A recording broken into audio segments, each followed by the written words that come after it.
Барлықтарыңызға қайырлы күн. Бүгін біз сіздермен үй жағдайында панкейки дайындаймыз.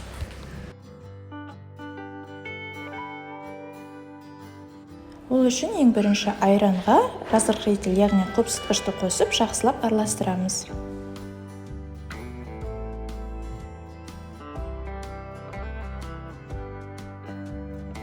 Сосын бөлек ыдысымызда қантымыз бен жұмыртқамызды видеодағыдай етіп араластырамыз.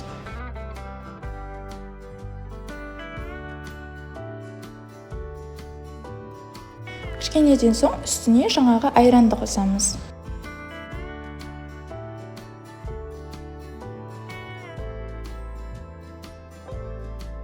Сосын ұнымызды видеодағыдай етіп бөліп қосып отырып, жақсылап араластырамыз.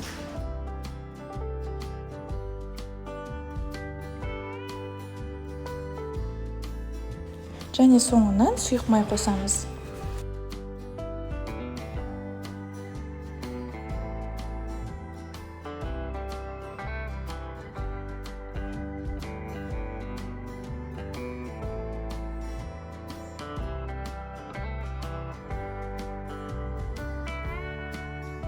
Одан кейін алдын ала қызып тұрған табамыздың үстіне осылай екі жағын қызартып тұрып пісіріп алыңыздар.